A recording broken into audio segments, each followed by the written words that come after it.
merci à Accord de TP de m'avoir invité à pouvoir parler donc d'un projet qui me tient à cœur et qui est un petit peu calqué sur mon parcours professionnel que je vais partager avec vous et pour vous montrer un petit peu l'évolution des pratiques académiques qui, comme on l'a vu depuis ce matin, que ce soit la pratique ou la formation académique, en termes d'alliance thérapeutique, on ne peut pas dire que ça soit très efficace et couronné de succès. Donc pour reprendre la définition de M. Lalo qu'on a entendu ce matin, donc l'alliance thérapeutique, c'est la collaboration mutuelle, le partenariat entre le patient et le thérapeute dans la visée de l'atteinte des objectifs fixés conjointement. Je me suis permis donc de mettre sa définition et à la fin de ma présentation, eh bien de mettre ma petite touche personnelle. Et donc, je suis pneumologue, je travaillais à l'hôpital de Pontoise et dans le cadre des nouvelles gouvernances territoriales, on m'a demandé d'aller travailler dans un SSR.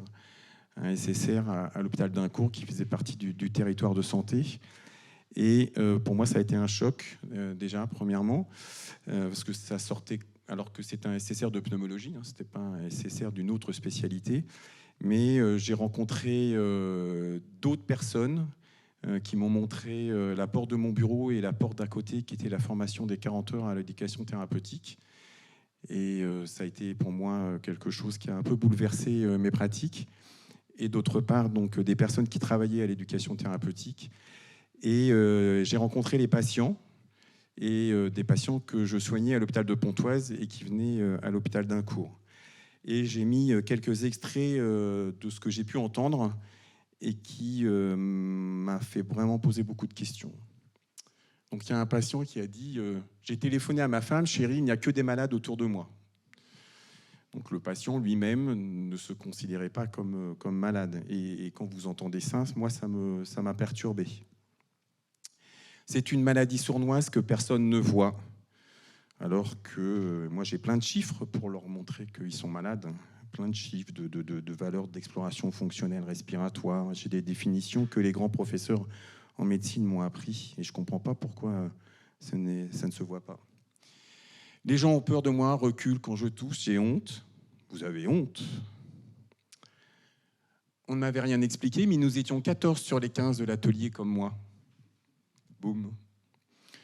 Une petite parenthèse que je cite. Un de mes collègues qui m'autorise à raconter cette anecdote, c'était sur les sprays, un atelier sur les sprays. Et donc, on vérifiait le traitement des patients. Et dans la BPCO, qui est la maladie dont je vais parler tout le long de ma présentation, il y a un traitement par voie inhalée qu'on appelle de fond, et puis un traitement, on va dire, de la crise.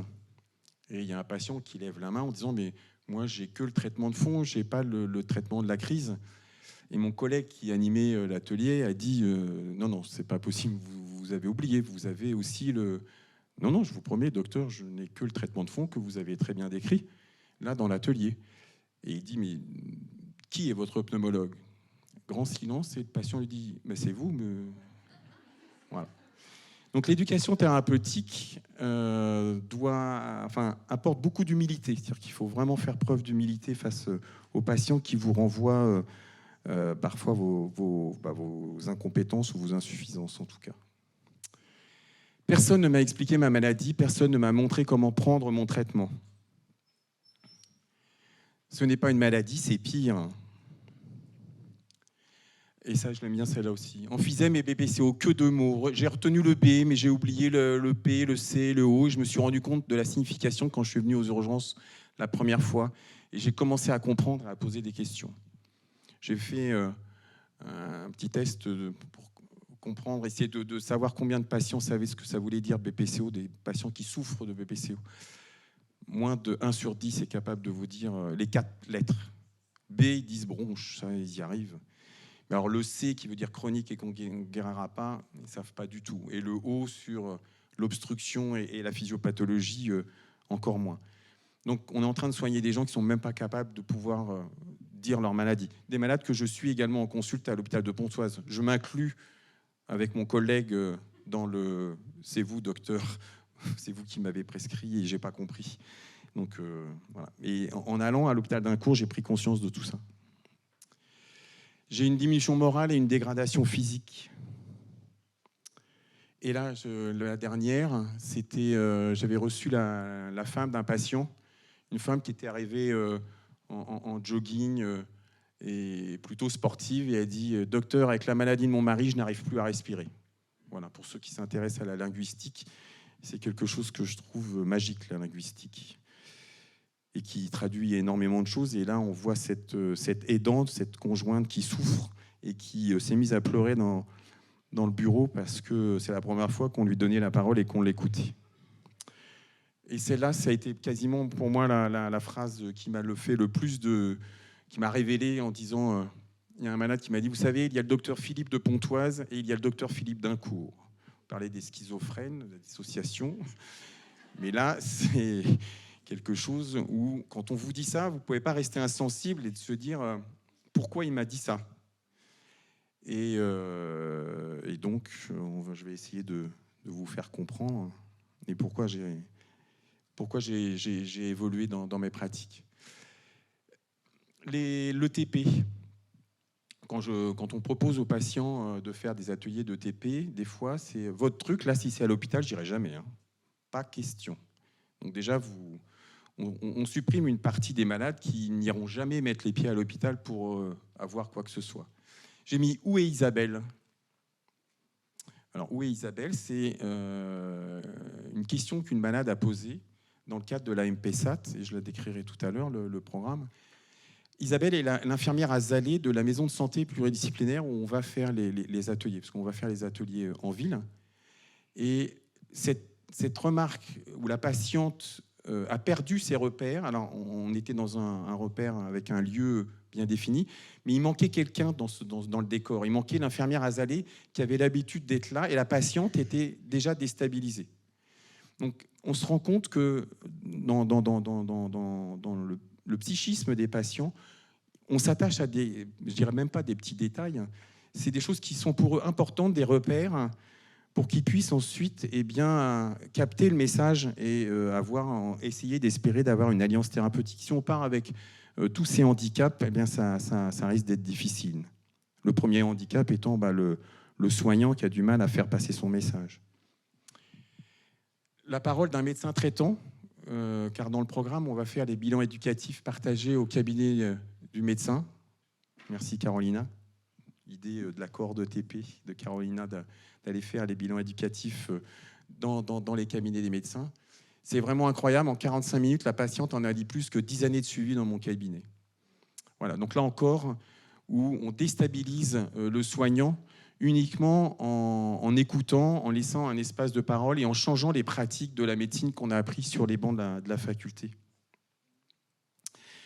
Et donc actuellement, le parcours de soins d'un patient, et j'ai pas mis de nom sur le patient, un patient peut être un patient BPCO, un patient insuffisant cardiaque, en tout cas un patient souffrant de maladies chroniques.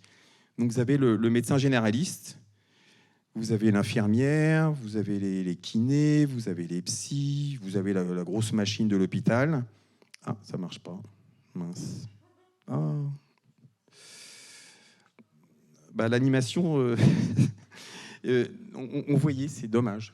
J'avais fait le patient passait d'un engrenage à l'autre et chacun se renvoyait la patate chaude, et sans qu'il y ait une cohérence dans le parcours de soins. Et c'est actuellement ce que les malades décrivent. Et toutes ces personnes-là pouvant avoir des discours chacun différents. Bon, on ne va pas reprendre. Donc, pour reprendre un petit peu ce qui a déjà été dit ce matin, on se rend compte qu'il y a un problème de temporalité entre le patient et le soignant ou l'équipe soignante qui l'a en charge en termes de soins ou en termes d'éducation thérapeutique. Les lieux sont aussi également importants, et les personnes, et je vais essayer de détailler ces trois items. Et pour revenir tout à l'heure à la notion du docteur de l'hôpital de Pontoise et du docteur d'Incourt, je me suis rendu compte que dans des secteurs de type MCO, donc médecine, chirurgie, obstétrique, l'hôpital de Pontoise en étant l'hôpital support du territoire, eh bien, on sauve des vies. C'est-à-dire, si vous avez une douleur thoracique en bas qui survient, ou vous faites une syncope, eh bien, il ne faut pas venir à l'hôpital d'Incourt pour qu'on vous fasse l'éducation thérapeutique, c'est pas sur les facteurs de risque cardiovasculaire. Il faut aller directement vous faire déboucher la coronaire dans le service de cardiologie de Pontoise. Ils y arrivent très très bien. Mais c'est vrai que là, le patient est pris en charge. Et on va dire qu'il subit un petit peu la pression des soins, mais qui est là pour sauver sa vie. Si on ne fait rien, il risque de mourir. Mais une fois que ça s'est fait, eh bien, le secteur MCO, eh bien, c'est là où ça commence à patiner et où les compétences ne sont peut-être pas là où elles devraient être. Et donc, vous avez des structures de type SSR où est délivrée de l'éducation thérapeutique du patient. Et j'aime à dire que dans ces structures-là, on sauve des personnes et pas des vies. Et là, le patient est pris en compte. Et un terme que je trouve plus adapté que la prise en charge. Donc la temporalité, on essaye de rapprocher les fuseaux horaires des patients et des soignants, les aidants et les personnes ressources. On se rend compte, et depuis ce matin, ça a été dit extrêmement clairement et par les patients eux-mêmes, le décalage qu'il peut y avoir entre un message qui est donné par un soignant, le ressenti, la perception, le déni. Voilà, je vais pas détailler. Donc, de laisser le temps d'écoute, on n'a peut-être pas assez insisté ce matin, mais le temps d'écoute qui a permis que je puisse faire la deuxième diapositive sur les verbatims est quelque chose d'extrêmement important. Et les jeunes médecins que l'on emmène maintenant à l'hôpital d'Incourt ont pu entendre ces mots de malades qui ne sont pas exprimés quand on est hospitalisé pour une exacerbation, ou s'ils sont exprimés, ne sont pas entendus, en tout cas.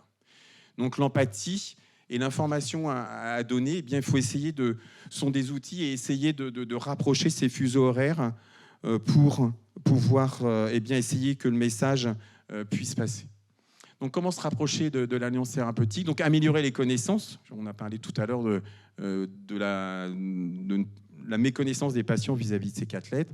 Les patients qui prennent conscience qu'ils sont malades, et ça aussi, c'est un élément important. Améliorer le niveau de littératie, ça a été abordé ce matin, pour pouvoir transmettre les messages. Donc, rééquilibrer les présences humaines qui sont en jeu et redéfinir les rôles. Et ça, c'est extrêmement important. Donc, les lieux, il faut que le patient se sente en confiance. Les lieux connus, une heure d'entrée quand il vient faire sa séance de TP et une heure de sortie bien définie et hors les murs de l'hôpital. Et donc, c'est pour ça que ma petite touche était que la collaboration, à la définition de l'alliance thérapeutique, c'était la collaboration mutuelle, le partenariat entre le patient et l'équipe thérapeutique. On peut appeler aussi le cercle de soins, j'aime bien ce mot qui est utilisé par les tutelles, mais je l'ai repris, dans la visée de l'atteinte des objectifs fixés et donc conjointement. Ça, ce n'est pas à vous que je dois l'apprendre. Donc les personnes, donc la notion d'équipe, d'écoute et d'une seule voix. C'est-à-dire qu'un patient, quand on voyait les engrenages tout à l'heure, il va avoir un discours du médecin traitant, un discours du spécialiste à l'hôpital, un discours du kiné qui va dire « mais non, c'est pas comme ça ». Le discours où il va pouvoir exprimer avec la psychologue ou le psychologue. Donc, et ça, les patients en souffrent de ne pas savoir à quel sein se vouer. Et l'expérience, pour faire de l'éducation thérapeutique, c'est le professeur Grimaldi, l'expérience, la gestion des émotions et les connaissances sont extrêmement importantes. Donc la MPSAT, dans ma dernière partie, donc la temporalité, eh bien, on effectue le bilan éducatif partagé au cabinet du médecin, en présence du cabinet du médecin et ou de l'infirmière azalée quand il y en a une. Et il dure environ 45 minutes. Les ateliers sont délivrés également dans les maisons de santé pluridisciplinaires ou dans des locaux municipaux mis à la disposition par les contrats locaux de santé. Ensuite, donc l'inversion des temps de parole et d'écoute, on l'a dit, et le programme de la MPSAT est un programme à durée indéterminée. On en a parlé également ce matin. On est dans l'accompagnement thérapeutique, donc des patients qui vont avoir une pathologie chronique qui va être tout le long de leur vie, et des bilans éducatifs effectués de façon régulière permettent soit d'alléger le programme, soit de l'intensifier, par exemple au cours d'une hospitalisation, comme ça a été dit ce matin. On peut même appliquer des méthodologies type parcours de patients traceurs, par exemple. À l'hôpital, on fait ça très très bien. Ce sont des méthodologies qui permettent de détecter les dysfonctionnements. Et bien, on peut le faire également sur des parcours de soins en ville. Donc le lieu, tous les ateliers sont faits hors les murs de l'hôpital, et ça c'est important. Et les patients apprécient énormément, environ, c'est à moins de 15 minutes de leur domicile, donc quasiment dans leur quartier, qui sont connus et ou déjà fréquentés, avec de l'espace, de la lumière, un équipement et l'implication des contrats locaux de santé qui est importante et qui sont extrêmement ravis de vous pouvoir prêter main forte à ce type de programme. Donc les personnes, les ateliers sont collectifs, animés par un binôme avec un acteur de santé de ville et un acteur de santé de l'hôpital. Et ça, c'est un élément qui est primordial, où on peut faire rencontrer deux acteurs de santé qui font le même métier en général, ou qui viennent animer un atelier. Par exemple, je pense à l'atelier d'Espray qui va avoir lieu là, tout à l'heure, à la sortie du colloque. Eh bien, il y a un pharmacien de ville et un pharmacien d'hôpital. Et cet exemple le prend exprès parce que c'est vraiment deux métiers différents, quand même, la pharmacie hospitalière et la pharmacie de ville. Et quand vous voyez un pharmacien libéral venir à l'hôpital pour co-construire les ateliers et de voir ces échanges qui enrichissent la pratique de chacun, et c'est quelque chose, ma collègue neurologue disait ce matin, magique, et c'est vraiment ça. Donc les personnes sont motivées et convaincues, elles co-construisent les ateliers, elles co-animent les ateliers. On est en train de travailler à recruter des patients ressources. On participe également à la première CPTS du 95, il y a Astrid qui est là, où l'hôpital et une CPTS collaborent pour animer des ateliers d'éducation thérapeutique qui sont rémunérés soit pour les acteurs de santé libéraux, l'hôpital également pouvant se rémunère sur les fonds qui nous sont alloués. Donc la MPSAT, c'est des réunions en visio, et c'est ce qu'on disait aussi également. La visio avant la crise sanitaire, c'était quelque chose qu'on n'utilisait quasiment pas. Grâce à la crise sanitaire, on a pu se réunir et faire des réunions et vraiment faire progresser le programme. Donc, des rencontres entre des personnes de toutes disciplines qui sont au contact des patients souffrant de BPCO. Donc les patients, ils le disent, ils l'expriment, ils le ressentent, ce côté d'approche avec des personnes qui vont rencontrer dans leur parcours de soins en ville, en ambulatoire, mais également qui vont rencontrer lors d'une exacerbation ou dans une période un petit peu plus critique. Et le fait que ces deux personnes se réunissent pour animer un atelier ou discuter de leur santé, eh bien, c'est quelque chose à laquelle ils sont extrêmement sensibles, ils sont satisfaits et critiques. Et on l'a vu tout à l'heure dans l'expression dans les ateliers, ils n'hésitent pas à nous renvoyer en direct, alors qu'en consultation, ils n'ont pas le temps. Ils renvoient en direct les dysfonctionnements que l'on peut avoir. Ils se rencontrent les uns les autres. La rencontre entre les pairs, les échanges entre les pairs sont extrêmement importants. Ce n'est pas à vous que je vais apprendre ça. Donc ils vont vers l'autre, ils prennent conscience de leur maladie, ils prennent des initiatives, ils sortent de leur zone de confort ou d'inconfort. J'ai mis les deux. Parce que le but étant, moi je pense, de les faire sortir de leur zone parfois de confort, mais surtout d'inconfort. Ils félicitent. En consultation, j'ai jamais entendu un malade me féliciter en disant « Félicitations docteur pour votre consultation ». Alors que dans les ateliers d'éducation thérapeutique, ils félicitent les animateurs. Donc ça, c'est aussi gratifiant pour les animateurs. Ils en réclament, ils sont très avides de recommencer et de poursuivre le programme, et ils modifient leur comportement, ce qui est un peu le but de nos ateliers. Les animateurs, eh bien, le ressentent aussi. Donc ça, c'est extrêmement important de ressentir, d'avoir un peu de sens, de redonner du sens au métier que l'on fait. Ils le réclament, ils félicitent, comme les patients, sont satisfaits et critiquent et modifient leur comportement. Donc vous voyez, c'est gagnant-gagnant pour les deux. Et je vous ai dit tout à l'heure, donc les internes en médecine sont sensibilisés à cette pratique. Et là aussi, c'est un choc quand ils rencontrent les patients sous un autre angle.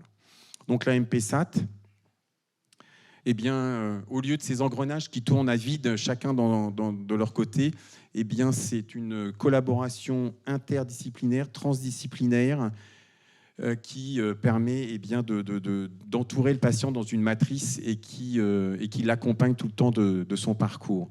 Et cette patiente que j'ai vue cette semaine, qui est venue à l'hôpital d'Incourt, qui avait été recrutée sur des symptômes respiratoires, elle était en surpoids, en obésité même, et très essoufflée et fumée, eh bien, on lui a fait ces fameuses explorations fonctionnelles respiratoires qui nous ont permis de dire « Madame, vous n'avez pas de BPCO ». Et là, grande déception quasiment, et elle a dit « Mais est-ce que je pourrais continuer le programme que vous faites à l'extérieur ?» Bien sûr, la réponse a été par l'affirmative, mais pour vous montrer la motivation des patients que vous voyez ici en photo, où on peut voir eh bien, la multiplicité des personnes de tout âge, de tout sexe, de toute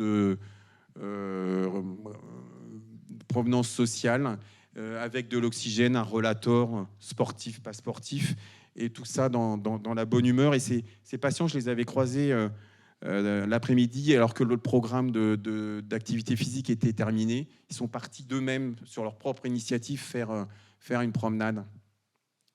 Et je les ai croisés en partant.